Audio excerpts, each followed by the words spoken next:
Hi, everybody, and welcome to another episode of That Sounds Holy. It's been a while since I've done that, but that's so fun. Fun. We're back again, as mentioned last episode. We are happy to be back again. The gang's here, and we are episode 2 in. We had an amazing last episode where we talked about our life updates. And, sige na, grab a donut. That's fine. We were talking about life updates, and it was just so nice to really hear about the updates of each other. And again, if you have life updates, let us know. That would be so nice to read your life updates. And something that we're going to talk about today, or the topic that we decided to have today, is about service or being a servant. And that's because we love to talk about anything and everything under the sun here. That Sounds Holy, from career, music, faith, relationships. Yeah, I mean, we like talking about everything and anything and literally whatever. But, I'm. It's just nice that we're reminded that, let's remind everyone that the reason why we got together in the first place was because we served together. It was through service. Diba? Regardless if it was forced or not. Doon kami nagkakilala. Doon actually nabuo. Doon nagsimula yung kwento namin together. That was the will of the Lord for us. Yeah. So, can we just remind everyone, the donuts, like what we do as servants? It would be nice also to let them know what we do at our community. Okay.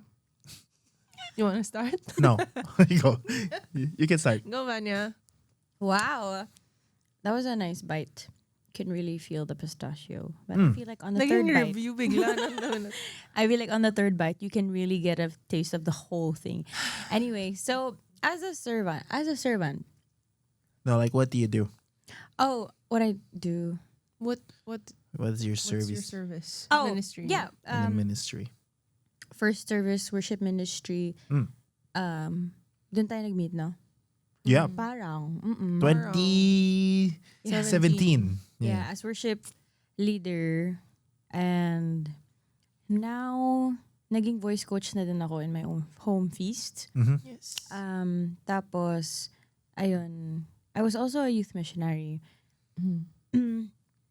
And both in sa campus, tas in the central part of the youth ministry.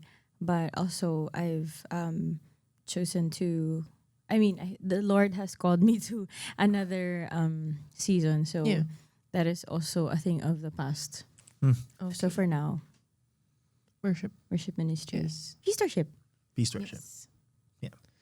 I am also part of the worship ministry.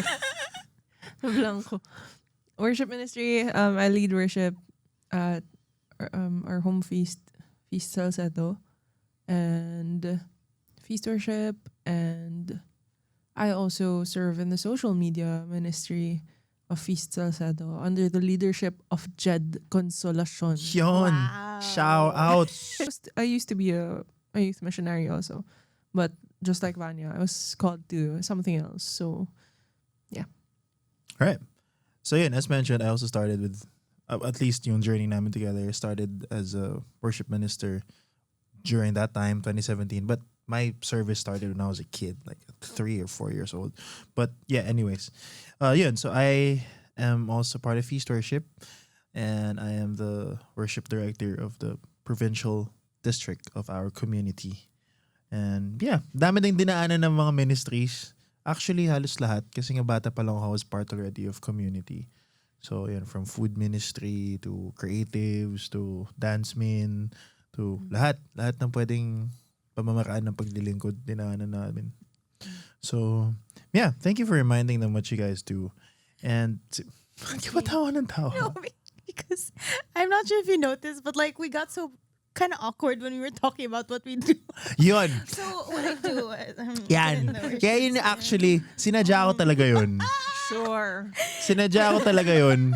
Kasi gusto kong tanungin sa inyo, what's the discernment process to getting into a service that maybe at first you don't even know why you're going to be into that? In fairness. Kasi when I asked you, like what you do, or it's like asking who you are, but you don't really know. Kasi nga, but why am I here? What am I doing why do I do what I do? Yeah. So that's my question to you guys. Why serve? Why do you do what you do? What was the discernment process to you becoming a servant or getting into the service that you have right now? Or what's the process? Discernment, I think for me, because I started serving sa parish when I was in grade 4. I was 10? Yeah, 10, 11. Not because like I want to serve God and I understand completely what serving means, but because my cousins joined and nas nainggit ako. Kasi para every Sunday nandun sila at sama ako.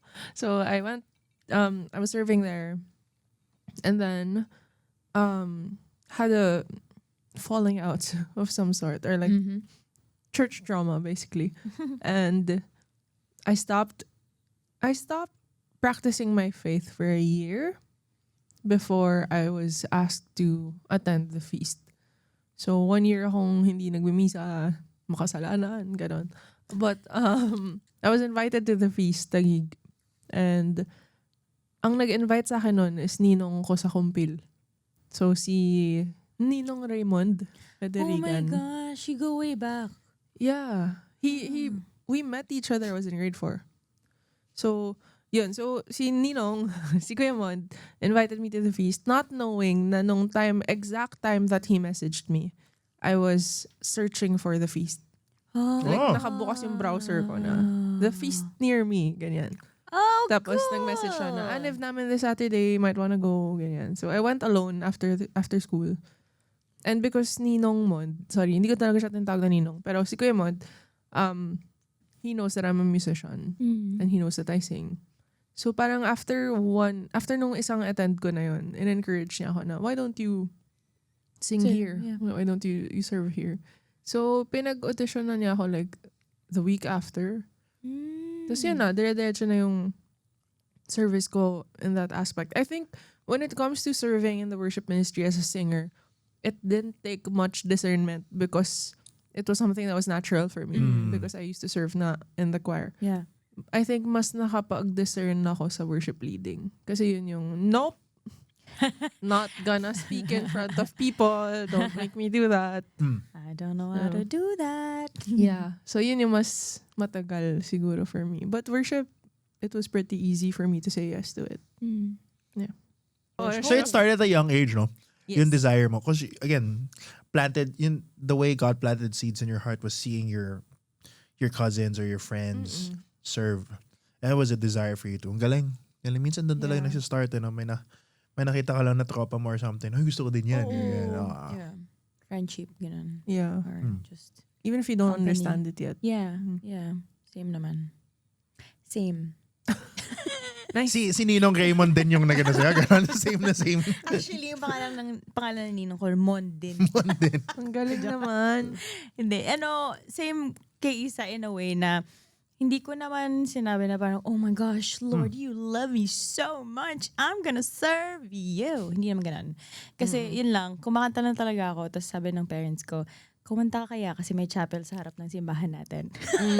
Kumanta ka sa chapel, sabi. Yeah. Galing. So, ayun, parang same. Swallow your food. Swallow your food. So, may chapel. So, may chapel nga kasi sa tapat ng bahay namin sa Bacolod. So, nagsaserve na yung tatay ko, tapos yung nanay ko as choir. So, nung kumanta, oh my gosh, hindi pala. So, nauna that's pala, it for this episode. Thank you, everybody. nauna pala ako maging angel. Yung sa lubong. Ikaw ba yung nililipad? Sa mga anong tawag doon? Sa Holy Week. Sa lubong. Yung mag-meet si Mama Mary to si Jesus. Sa Easter. May tawag talaga dun sa fiesta na yun eh. Yung mga... Hindi, lubong Easter sa lubong nga yun. Mga 3 a.m. magigising. Sorry, sabong pala nasa utak ko. Grabe. Sorry. Di ano pala tayo? Kasi nung mga panahon na yun, ako si Mama Mary. We? Talaga? Kasi matangkad siya eh. Oo. Ako Pero sa anong tawag doon? Panunuluyan. Sa panunuluyan ako, Mama Mary. Anyway, Tapos sorry. kumakanta ako ng mga alas 4 ng umaga. Maria sa puso. Actually, ito Okay. nagsa-start. Oo. Tapos, Inaangat si Maria. No? Asa mo? Anyway. so doon nag-start. Tapos after nun, nag-serve na din ako sa church namin as choir. Tapos nung high school ako, choir pa din, pero ibang church na. Tapos, college, naging unchurched ako for a while. Kasi nawalan ako ng community. Syempre kasi, Yeah. mag-isa lang ako dito eh. Tapos, tinry ko munang mag-life without God. Tingnan nga natin similar kung pala, cool no? maging rebel, ganun. Tapos after nun, ayun, I found the feast when I was discerning, parang when I was waiting for graduating. When I was graduating. Ang galing. Oo. Kasi malapit lang yung dorm sa PICC. So, Okay. Yeah, ayun. I remember. That's when I met you guys for Easter. Yeah. And then worship team. Kasi syempre kumakanta naman talaga tayo. So it's not like an effort na parang, should I sing? Ganyan. It's more of like, oh, I really love singing and I like the music that they're playing. Maybe I can like serve with them also. Parang ganon. Yeah. Galing. Similar pala, no? Prerequisite ba yun? Yung mapariwara ka muna bago? Oo naman. Ay, hindi mo ba alam? Hindi eh. It adds weight. Oh, kasi parang when you see the other side, na parang wala naman pala dito. Yeah. There's not That's much to it. So, when you see what you gain with the Lord, Yeah. although we don't go after what we gain naman talaga. Parang it's more like the encounter na parang, wow. Or compare. Oo, hindi mo bibigil lang oh, there's so much here compared to where I was from. it's like, this is what I have been missing out Oh, parang ganun. Oo. because of the life that I chose to have. Di ba ikaw napariwara ka din? Oh yeah. Diretso na. Grabe, mga 2 weeks ago, ganun din. Hindi kasi ako, I was born into ministry. I think we had a episode like this before already. Yeah. So, yeah, it was, and actually, medyo similar in a way na it wasn't a decision at once. Yeah. It was decided for us. Ikaw, sinabihan ko kumanta ng parents mo sa simbahan. Ikaw, inadvertently, you were parang, that's sa mga pinsan mo, ganyan. Ako, my parents were the ones who pushed me to serve or, ay, cute, yan yung batang cute na kumanta muna sa harap, yung mga ganon. So, that's also similar to me. And I jumped to service, to ministry, to just really find myself into what I can really serve best or serve the Lord best at. And now ending up with the worship ministry. Which brings me to my next question. Dahil you kind of touched up on it already, actually. Is how did service or how did becoming a servant change your life? Or what has it brought you? Now that yun nga, kasi sabi nyo, it was a constant in and out, push and pull relationship with the Lord and also with service. Kasi there are people who are in community or in the faith but not necessarily serving. Yeah. It's more of just a receiving end. Pero kayo, dahil nga may give and take na relationship, how was that? How did that change your life? Or how did that work? I think for me, nakalimutan ko, nag-start pala ako sa Kids for Christ. KFC? KFC. KFC. As in, nag-kids camp kami, ganyan. Cute. Tapos, ako yung representative ng sa painting. Painting? Sample. Wait lang. Nagpinta, no?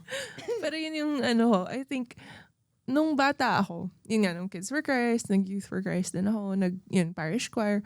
Nung bata ako, it wasn't really much of a difference na internal. Parang hindi siya yung, wow, I've changed because of God and I see all of these things, ganun. It was more of, oh, I have friends.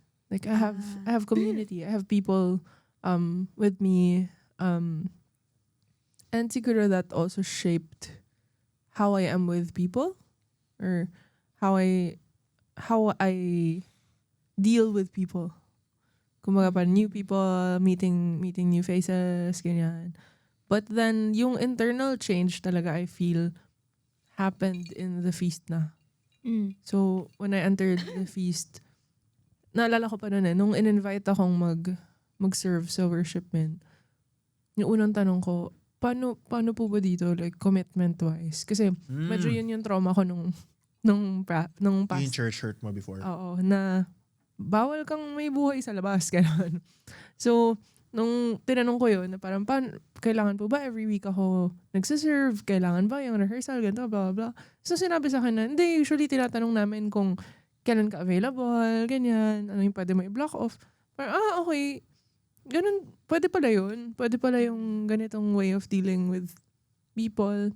Like a healthier way. Oo. So, I think that, and then, yung mas malalim na change, I feel, hindi siya agad-agad. I remember clearly, like I mentioned earlier, na natigil na ako mag-church after the trauma.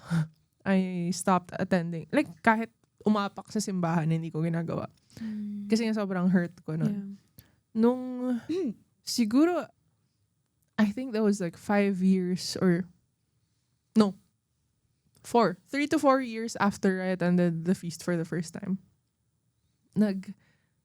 Nag-LSD ako. So, medyo matagal. Nag-LSD ako with Ate Chai. Tapos si Ate Chai, in isang session niya lahat. Yung buong 7 weeks dapat? Yeah. Mugto yung mata ko sa gitna ng Same. SM Aura, gano'n. Same. So, tapos yung time na yun, parang doon ko na-realize na parang, oh my gosh, it's been 5 years since my last confession. Oh, wait, was that the time I saw you? Kasi sa Greenbelt. Kasi, sorry, ano, Alis sorry, na Ayo. yeah. Alis mo na ako dito, guys. Dali yung donut mo, tapos doon mo na ako sa gilid. Sige lang. Hindi, kasi, so 5 years. So, nag-aral ako sa St. Paul Pasig, which is a Catholic school. So, sanay ako nung buong buhay ko since nag-communion ako, na every year, may required kami na mag-confess bago mag-retreat. Tapos, nung nag-college ako, tas yun pa yung time na nawala ako sa church. Nawala yun. Wala talaga. Nawala yung practice na yun. Nawala yung relationship ko with God. Ganyan. So, after the LSD, in-encourage ako ni Ate Chai. Hindi naman niya ako pinilit. Sinabi lang niya na parang, you can just go back anytime. Kasi may fear ako na parang, grabe 5 years na ako, wala. Baka i-judge ako ni Father, baka hindi niya ako i-absolve ka na. So, sabi, hindi, balik ka lang. Mag-confess ka lang. Okay lang yan. So, nung time na yun, I would go to Greenbelt, line up, literal. Pag ako na yung susunod, una po muna kayo. Hanggang hanggang sa magko-close na. Girl! Kasi di ba hanggang 6 lang? So pag 6 na, sayang, di ako mabot. Pero Lord, dito naman ako eh. So parang siguro nakailang ganun ako.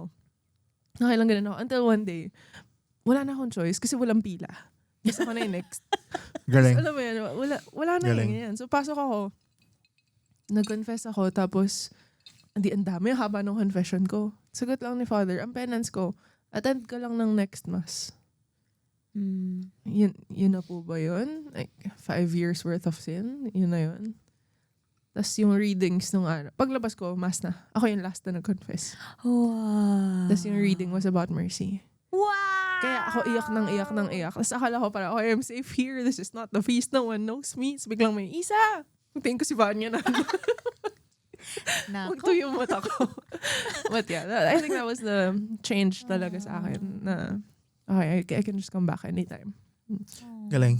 Ang ganda ng something that I love about what she said was that it took time before you actually felt the change. Yeah. Kasi there's this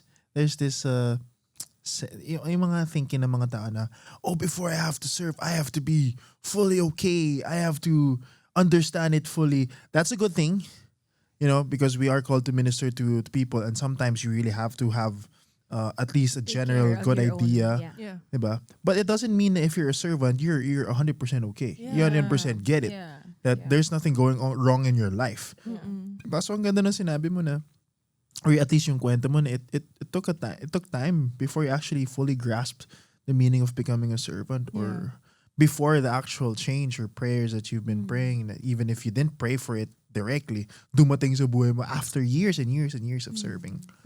Galing. And the patience of God. Yeah. Yeah. And the love to wait for her. Ooh, galing. Yeah. How about you? Ano nga question? Sorry. Yung change. Yung change. I think the first thing is relationship talaga. Parang may sinabi yung sister sa isang podcast na saints are made in relationships. And as an avoidant and heavily ano yung may abandonment issues ganyan. Parang like that makes me very non-committal. So kung ayaw ko na, aalis na ako. Bahala kayo dyan. Right. So parang kaya ko naman eh. Maghanap na lang ako ng bagong mga kaibigan or bagong community, ganyan. Right. Pero I think service, sa feast siguro ako first, parang naging very committed talaga. Na parang natuto akong to really commit na parang kahit pala hindi ko feel or kahit parang ayaw ko na, it's still possible to show up because of the community that's around me. Kasi kung wala din talagang ganong support system in community, siguro ang tagal ko nang wala. Kasi ako magdadabog lang talaga ako. Sample ka, sample. Ako kasi magdadabog lang talaga. Kasi I have like a very, I don't know, I'm easily angered. I'm As working on we've that. noticed. Yeah. And then, kasi We know. when I see an injustice, I hindi ko talaga kaya makipagplastikan. Kailangan ko talagang call out na parang, bakit ganyan? Parang hindi pwedeng ganyan. Right. So, like, sometimes my honesty, syempre din yung delivery ko din, syempre. Parang it rubs people the wrong way din. Kasi, yun nga, parang nakakagulat din kasi minsan eh. But I think, yun nga, parang it has taught me a lot about truth in love also. Galing. So, mga ganong bagay. And I think the second thing that serving has taught me is, there's so much to me than I know. Like, kasi 'di ba from worship team, hindi ko naman alam na pwede pala ako maging youth missionary. Na ma-assign ako sa campus. Right. Wala naman akong idea kung, I mean, I didn't grow up in youth ministry. Right. Like, when I first entered the feast, sa singgas na agad ako. Oo. Kasi nga pagkapanganak sa'yo, eat, pray, love na agad yung Wala kasi siyang childhood. Wala siyang childhood. So parang, ang funny naman ito na nasa youth ministry pa ako. Alam mo yun, tatagal ng 6 years. Yeah. As a youth minister na wala akong experience sa youth ministry. Tapos I was, when I look at it, parang dapat talaga hindi siya mangyayari. Yeah. But because of serving and how God speaks to me in service, parang I'm brought to places that I didn't even imagine I could go to. Right. Galing. Or things that I Yeah. could do. Like, I could have never imagined myself leading a Bible study. What? Like, Yeah, gets. like ano ba ang alam ko? Tapos, Right. like, talking to a person one-on-one, na parang yung pasensya ko naman, di ba? Oo nga, sis. But I'm not the most patient person ever. But because of service, there's like a little voice, parang saying na, can you just try to show Yeah. up? Or like, Yeah. just try. Yeah. Parang ganon. So I think that's the two things for me for service. Galing. Ako, simple lang. It's just to have that constant effort that there really is a need to serve. Yeah. Parang I feel like, regardless if you are a labeled servant, let's just use that in the context of community. Whether you're a labeled servant or quote-unquote just an attendee, you cannot separate the life of being a servant or you having service outside community. We are servants in our own right, at home, our whole life. And these acts of service is, yung gusto ko sabihin is, what changed my life as a servant was that I now knew the importance of service or that form of loving and serving people because I saw what it can do to other people.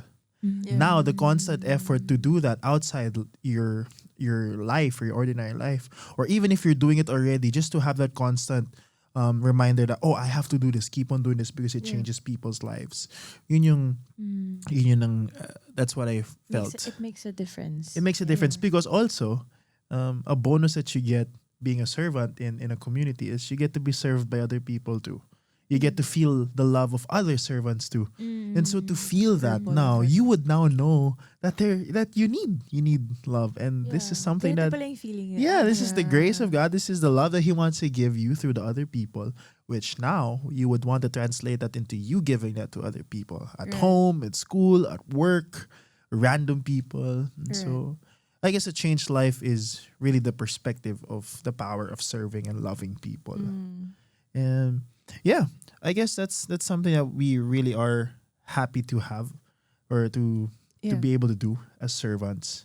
Siguro something that we also want to say is that there's this thinking din kasi na, oh, you have to have a certain set of skills to be a servant, or you have to be the certain kind of person to be a servant.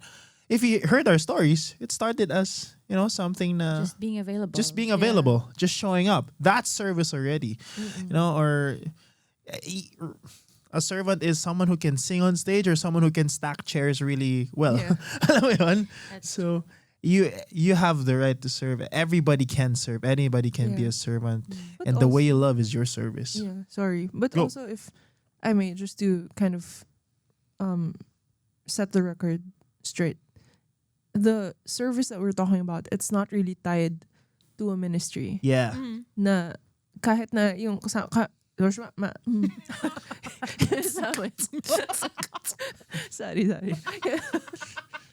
Yung sa aming tatlo, it just so happens na lahat kami nasa worship ministry, may kanya-kanya kaming groups, kumbaga. But like what Ayo mentioned earlier, that if your service is to be a good parent or a good daughter, or, like if it's taking up your time na feeling mo, hindi ko na kaya mag-commit sa ministry or sa feast or kung saan man, maybe that's because that's where you're called to serve. Na yun yung ministry mo talaga. So I hope that it doesn't make you feel bad for just being an attendee or not having a ministry. Kasi valid yun. Yeah. My friend nga tayo na is a big leader in our community. But for a time, he had to step down because he was called to love even more outside community. And it spoke volumes to us that even these giants in our community, when are called to love more, or yung kung saan sila mas makapagmahal pa at makapaglingkod, whether it be on the platform or off the platform, do that. That's your calling. That's who you are. Yeah, just love more. Yeah. Anything you want to say? Love. Love. Live, love. I think Eat, that's love, a sign love. that we have to end the episode. Yeah, so again, thank you so much for tuning in. If you got any questions, you got suggestions or what you want us to talk about, or if you want to share what has been your acts of service recently to other people, or how do you see yourself serving people more as a challenge to you guys, our donuts, just feel free to message us on any of our social media accounts, platforms, yeah. So yeah, That Sounds Holy on IG and Facebook, and yeah, we hope to see you soon On next episode. next episode. Bye. Yep, soon. Bye. Ah.